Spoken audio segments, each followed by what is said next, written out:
सहज मार्गदर्शन अध्याय 5 साक्षात्कार का मार्ग अभ्यासी की भूमिका। टॉपिक सतत स्मरण।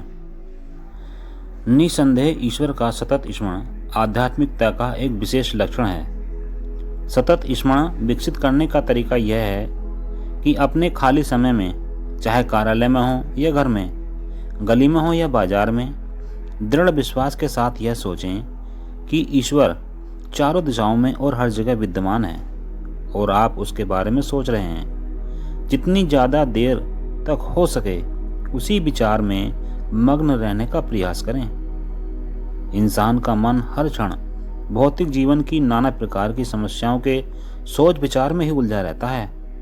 घोर निराशा और संकट की घड़ी को छोड़कर उसका ध्यान ईश्वर की ओर कभी नहीं जाता।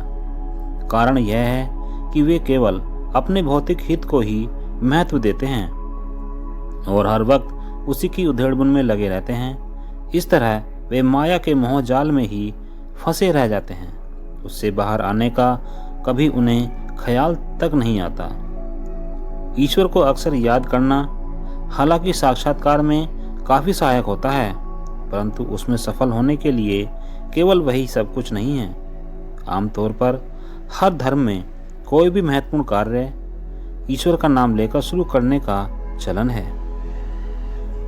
वह केवल औपचारिकता होती है, उसका कोई महत्व नहीं होता। वास्तव में देखा जाए तो हम कुछ भी ईश्वर को समर्पित नहीं करते और ईश्वर के विचार से कोसों दूर रहते हैं। इस प्रकार के ईश्वर स्मरण से कोई लाभ नहीं है। इस प्रथा का वास्तविक महत्व यह है कि हर तरह के मानसिक और भौतिक क्रियाकलापों में हमारा संबंध ईश्वरीय ख्याल से जुड़ा रहे। हमें अपने सभी कार्यों में यह महसूस करना है कि हर क्षण हम विचारों की अटूट लड़ी द्वारा सर्वशक्तिमान से जुड़े हुए हैं। ऐसा आसानी से किया जा सकता है अगर हम अपने सारे क्रियाकलापों को उस परमपिता परमेश्वर द्वारा सौंपे गए कर्तव्य का हिस्सा मान लें, जिनकी सेवा हमें अपनी क्षमता अनुसार जितनी अच्छी तरह से हो सके करनी है।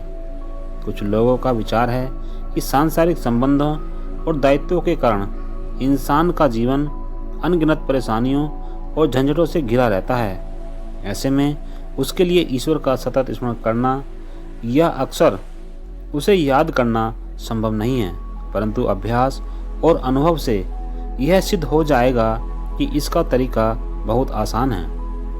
अगर वे सच्चे अर्थ में अपना ध्यान ईश्वर की तरफ मोड़ना सीख लें तो सारी परेशानियों और व्यस्तताओं के होते हुए भी हर एक के लिए सतत स्मरण करना संभव है। गुरु के प्रति उच्चतम दिव्य शक्ति की भावना आध्यात्मिक अभ्यास में बहुत सहायक सिद्ध होती है, बशर्ते गुरु स्वयं साक्षात्कार की परम अवस्था में लीन हो चुका हो।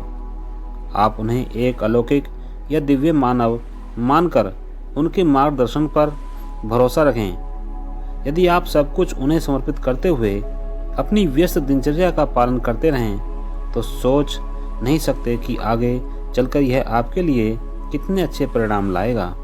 किसी काम को करते हुए यह विचार बनाएं कि वह काम आप अपने लिए न करके गुरुदेव के लिए कर रहे हैं, बल्कि यह सोचें कि गुरुदेव स्वयं ही वह काम अपने लिए कर रहे हैं। नाश्ता करते समय सोचें कि आपके गुरुदेव ही नाश्ता कर रहे हैं। जब आप कार्यालय जाएं तो सोचें कि आपके गुरुदेव ही सब कुछ कर रहे हैं।